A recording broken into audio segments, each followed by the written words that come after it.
the first thing you do is pinpoint where in the process am I having my patterns of resistance and frustration and messing up. Where is that showing up? Is it at the very beginning when I'm trying to bond with someone? Is it when it comes to talking about money? Is it when I have to challenge somebody and I worry they're going to be angry at me? So the first thing to do is uncover and create a list of the areas where you keep repeating some silly pattern that you know does not serve you.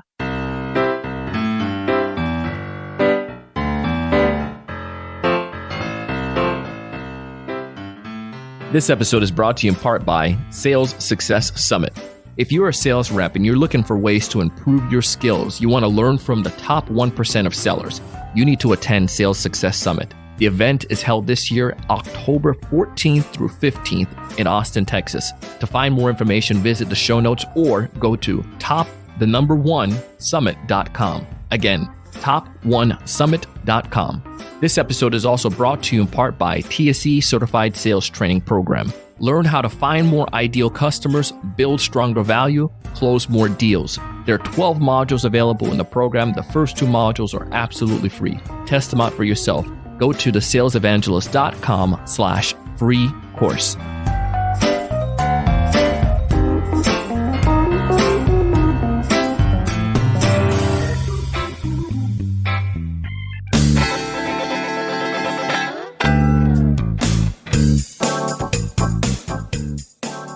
Hey, everyone. Welcome to another great episode of the Sales Evangelist Podcast. I'm your host, Donald Kelly, the Sales Evangelist, and I'm so excited for another great episode. I'm so excited to be here with you today. And on this episode, we have Miss Erin Pheil coming on the show, and Erin was someone that was referred to me, and Erin is one person that comes around and fix your mind, man. She get things right. And on this particular episode, we're going to talk about how leaders sabotage the sales process at times and don't ever realize it.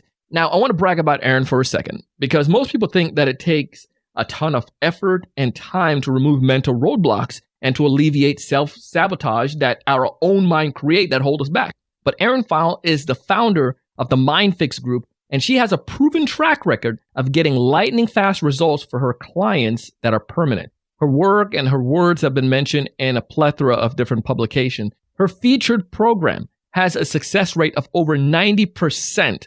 And the average time it takes for one of her clients who had one of these mental blocks for years, who were sabotaging themselves and their organization, to overcome that and to push past it, 10 days. That's it. Telling you, she brings some wealth of knowledge here. So we're going to dive into the conversation, listen to Erin and listen to some of the cool things that she shares, and see how you can take this and apply it as a sales leader as well as a sales rep.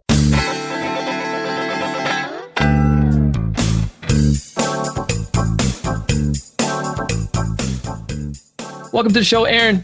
Hello. Hey, I'm so excited to have you on a podcast today. I'm looking forward to getting your great insights and as we talk about some of the things that leaders may do to sabotage the sales process without even realizing it. But before we dive into all that fun stuff, why don't you tell us a little bit more about you and what you do? Sure. So my name is Erin Pheil, and I am the founder of a company called the Mind Fix Group. And we specialize in helping entrepreneurs, high achievers, high performers eliminate the biggest mental roadblocks that are holding them back and that are keeping them from achieving what they know they're capable of achieving. Love it. So this sounds like it's going to be exciting. I think so. Well, let's go back and let's break this stuff down in the first place. When you define sales leader, how would you define a sales leader? I think to me personally, I honestly think that anybody who's doing sales for a company is a leader in some way. They're in charge of guiding people and prospects to making good decisions and helping them make the decisions that are right for them. So I know that some people think of sales leaders as have really specific definitions. For me, someone who's doing true sales for a company and is being that person that's helping people make the right choices for them, to me, that's a leader. Yeah, love that. I feel that there are many different folks who could consider themselves leaders and probably, in a traditional sense, probably don't fall into that. I think they'll fall into that gap, but I see how that could be with this definition that you're sharing. Let's go straight into it. What are some of those things that sales leaders are doing to sabotage their sales process? Sure. So what I have seen is that a lot of people who are committed to being better at sales often will work with experts like you. They will read books, they'll get consulting, and they try to improve themselves to be better salespeople, right? And they try to improve their skills. And so they learn and they learn and they learn, and then they show up on these calls. But the thing that's happening is that they're showing up to these calls with all this information, but they're also showing up with what I call head trash. And they're showing up with all sorts of bits and pieces of old mental programming and outdated beliefs and thoughts that don't serve them. Yeah. And they don't examine these things, and they show up with them, but it's almost like they're invisible. And then what happens is they go into these calls and they try to implement all of the tools and techniques and strategies and things that experts like you teach them.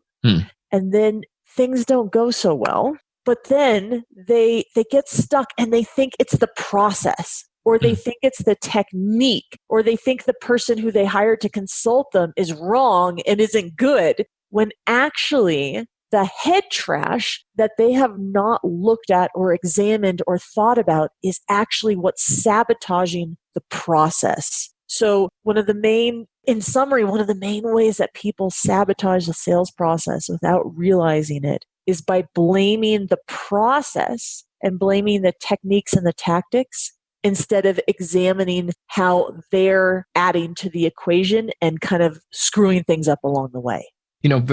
And I think that takes some courage to be able to say, right? Because some people, like, I feel all of us, we always want to blame somebody else. It's common.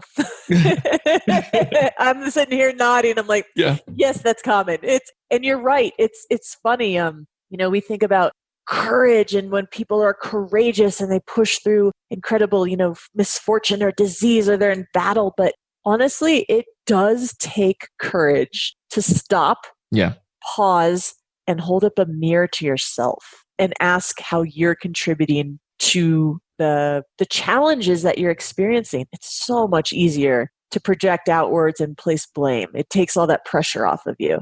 What are some of the head trash you've heard or you see that salespeople have when it comes towards, or sales leaders have when it comes towards sabotaging their process? Yeah, there's a cluster of really common ones. Like I've seen it run the gamut. I've seen almost everything, but there's a cluster of, I don't know, like 80% rule, that there's like 80% of people have one of these main ones. And I would say the ones I see that are by far the most common would include someone's need for approval or need to be liked. So someone will show up to a sales call, and instead of the focus being on the prospect and, guiding them towards the right decision, there's this underlying need that for a salesperson to need to be liked by the other person. And that goes beyond just having bonding and rapport and a connection, but it's like this need to be liked or to be approved of. And when someone has that need, they'll often sabotage calls and do things so that they can be liked, that the other person ends up liking them. That actually becomes more important than the outcome. And people might not realize that they're doing it. But, someone might, the prospect might express disapproval, or I'm really not liking this. And suddenly the person's need for approval, need to be liked, they get nervous. They start making concessions. They start apologizing, and the whole frame of a conversation can shift. So I've seen that one be quite common. One of the biggest ones and the most impactful, negatively impactful, is when people show up and they have a tremendous sense of self-doubt. When you are sitting there on a call and you're trying to be authentic and connect to somebody, and you're sitting there going, I don't know if I can do this. Oh, I'm not sure if I remember. I'm not going to say the right thing. I'm going to blow it. And you're doubting yourself. Yeah. It's nearly impossible to be authentic. It's impossible to connect. It's impossible to be deeply curious and put all of your attention on the other person, because you're sitting there worried about yourself and you're worried about your performance. And then the thoughts start going like a hamster wheel in your head. It's like, oh, I'm going to blow it. Oh, shoot, they're going to notice I asked the wrong question in the wrong order and I didn't take care of that objection. Oh, shit. And it becomes this big spiral. Yeah. And it really impacts your ability to do good sales. It impacts your ability to be authentic. So I've seen self-doubt be a huge one. Also a sense of when people have money blocks or old programming from their childhood around money. Things like it's not appropriate to talk about money, or, like you're really not worth that much unless you X. So we had a recent graduate, for example. She was getting on these sales calls for her agency, these big projects, and she'd have a number in mind. They had these project prices, and it would inevitably come to a part in the conversation where the prospect would say, "Okay, it's time to talk about money." Because she would never bring it up. She knew she was supposed to. So finally, she probably has this need to be liked as well. Yes. You don't want the client to get mad at you. Yes. Yep. And so she had been raised in a household where it's like it's not right to talk about money, even though she knew she had to, and it was part of her business, and she's read every book, and she had a sales coach. It was very hard for her to bring it up. So when she would bring it up, and she would get asked about a price, she had old head trash in there that, because she did not have a degree, she wasn't as worthwhile or as legit as some of her competitors. So she had been raised in a household where, degrees and certificates and things like that were really important. So what ended up happening, because she brought this piece of head trash with her whole life, even though she's a successful agency owner, she'd get asked about a price, she'd have a price in her head, and when it came out of her mouth, it inevitably would be 50% of what she had in her head every single time. She'd write notes to herself. She had Post-its on her, on her screen that was like, "Don't blow this one, say this price," and it wouldn't come out of her mouth the right way. And that's what I'm talking about. Like, you show up with all the right information, knowing what to say, knowing what you want to do, with a plan. But if you have head trash, and you have these old pieces of mental programming and beliefs and thoughts, they sabotage your ability to have a productive call. So it was really, really hurting her. That's another example. That's a really recent example, actually. How do you overcome this stuff now? Well, there's two parts. To overcome head trash, the very first thing you have to do is to become aware of it. Most people, I would say actually, by far the vast majority of people that I work with aren't even aware that they have this head trash that's sabotaging their ability to show up to sales phone calls and be authentic and powerful and effective. So the way to uncover what head trash you have as your step one is to figure out first, what are my patterns? Where do I keep getting stuck on phone calls? Because I guarantee if you keep track and you have awareness, you bring awareness to your calls, you're not messing up all over the place, left and right, and here it's at the beginning and here it's at the end. You probably are getting stuck or having resistance or feeling frustrated or messing up in certain parts of the process. Yes. Different for everybody. You could line 10 people up and you'd say, "What's the hardest part about sales?" And everybody would say a different part of the process. So the first thing you do is pinpoint, where in the process am I having my patterns of resistance and frustration and messing up? Where is that showing up? Is it at the very beginning when I'm trying to bond with someone? Is it when it comes to talking about money? Is it when I have to challenge somebody and I worry they're going to be angry at me? So the first thing to do is uncover and create a list of the areas where you keep repeating some silly pattern that does not serve you. Yeah. But you keep doing it anyway. And that might look like compulsively saying something or telling jokes, or it might look like, it might look like avoiding something and not doing what you're supposed to do. It could be either one.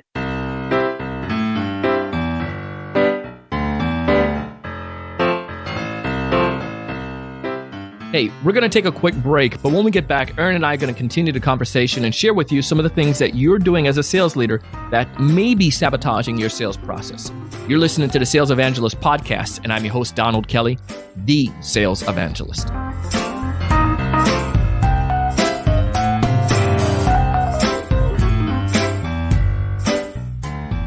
This episode is brought to you in part by Sales Success Summit. This is an event put on by my friend Scott Ingram in Austin, Texas this year, October 14th through the 15th.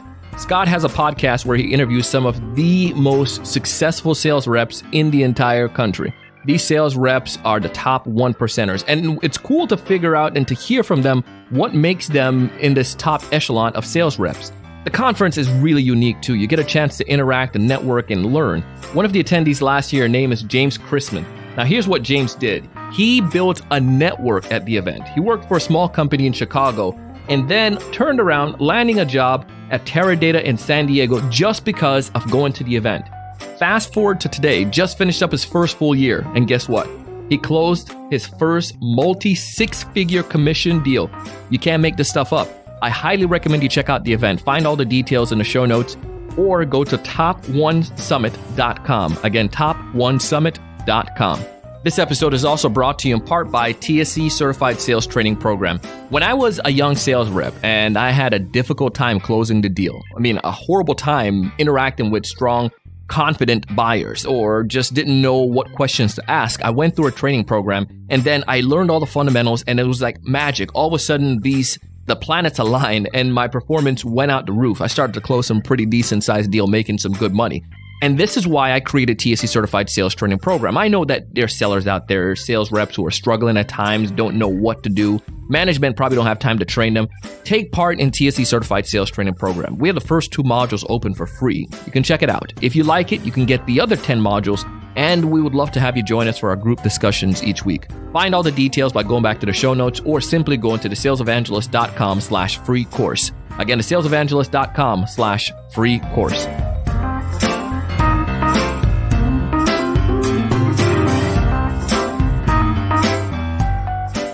Hey, as we dive back into the second half of this episode, I want you guys to listen to Erin and pay attention to some of the ideas and thoughts that she shared and see how you can implement them in your day-to-day effort. Especially if you're a sales leader and you feel that your sales process is getting hijacked by you, listen, practice at least 1 or 2 of these things and let's see if they can help you.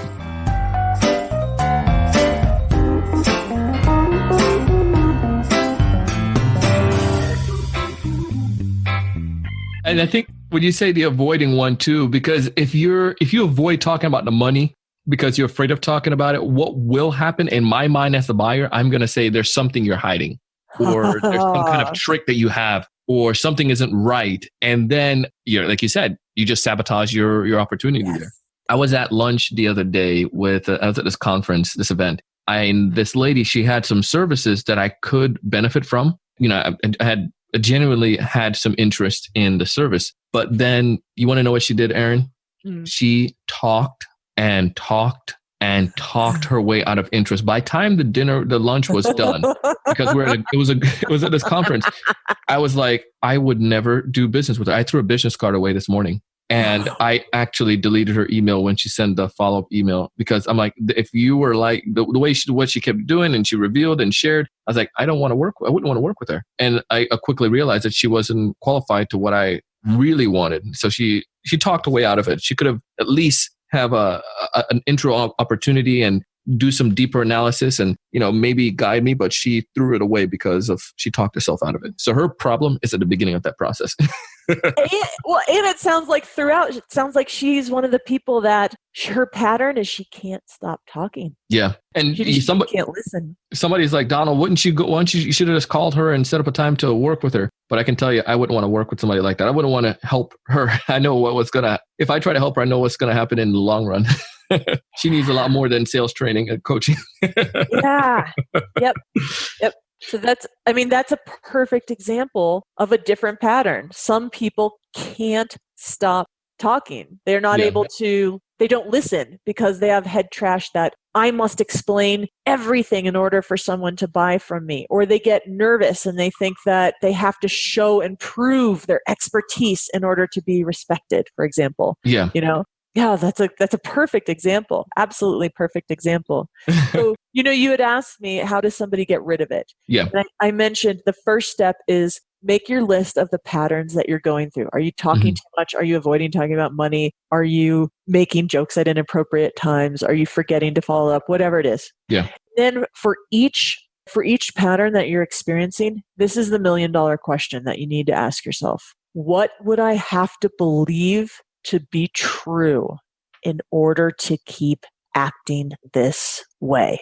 Because what we believe determines how we act. If I believe it's wrong, if part of me, just like 1% of me, believes it's wrong to talk about money, guess what? I'm probably going to act in ways that are in accordance to that belief.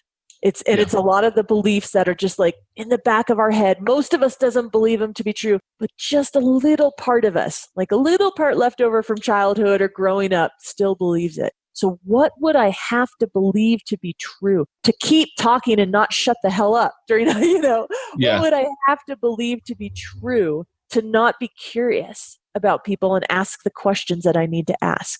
That is the $1 million question. And what you get when you ask that question for each pattern is a list of old pieces of head trash and programming and beliefs that you're still carrying around that are sabotaging your sales process. Yeah.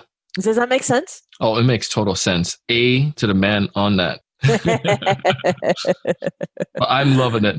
If there's one major piece of advice you'd like somebody listening to this to walk away with, what's that one major piece of advice? My major piece of advice would be take the 2 steps that I did. Don't just listen to this, but actually set aside 10 minutes and implement on what I just said. I gave you 2 steps. Identify patterns and come up with the list of what you'd have to believe to be true. And that will shine a floodlight onto things that are sitting around in cobwebs in the back of your brain right now that you didn't even realize are actually impacting your close rate and your success as a sales leader. Love it. Well, if folks out there listening to this want to learn more from you or get in touch with you, what's the best way for them to do so?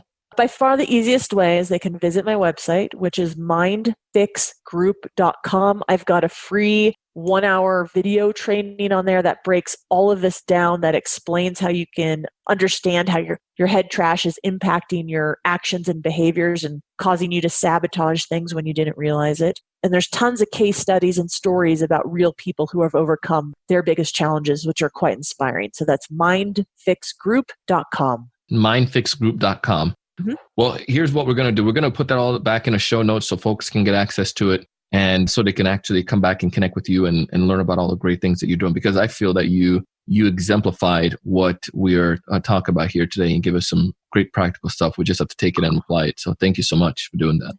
Yeah, absolutely. You're welcome. It was my pleasure. Thank you for having me. Anytime.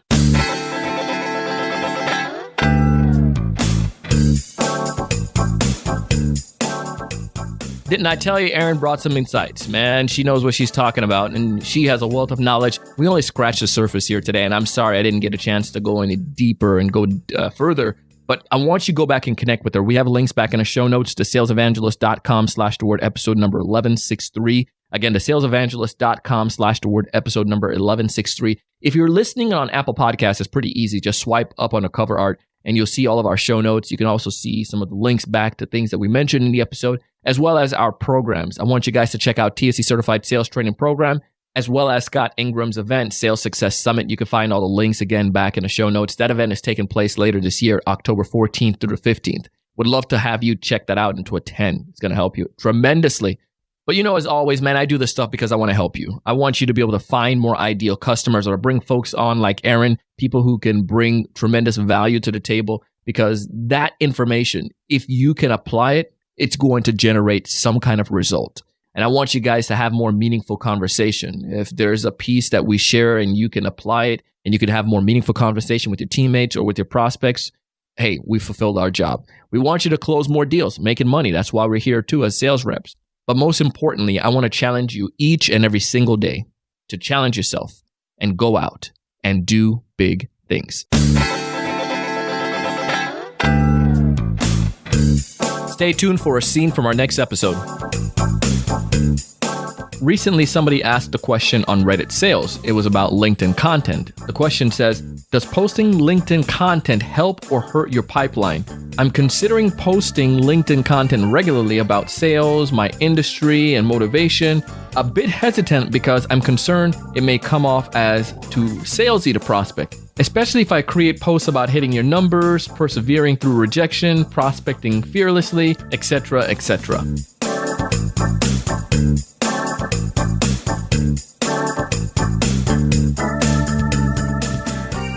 Hey, listen, I hope you enjoyed the episode today as much as I did. And if so, I ask that you go ahead and leave us a rating and a review on Apple Podcasts, Google Podcasts, Spotify, Stitcher, iHeartRadio, or wherever you listen to fine podcasts. It goes a long way. This is my birthday month, man. And if I could get some more of you leaving your testimonial about how you love the show, that'll make me feel really happy. It would be an awesome birthday gift. And to top it off, I'm going to pick a few of them and read them on one of our upcoming episodes. How about that? I appreciate you. Our show today was produced by myself and the Sales Podcast Network. It was edited and mixed together by the one and only Jershino Bale. Our guest correspondent is May Mar. Our amazing artworks are created by Dessen. Our show note were created by Rael. And our podcast production manager is Mrs. Shannon Rasmussen. You can find audio credits in each of our show notes. And as always, I am your host, your coach, your mentor, your guide down the sales journey, Mr. Donald C. Kelly, the Sales Evangelist.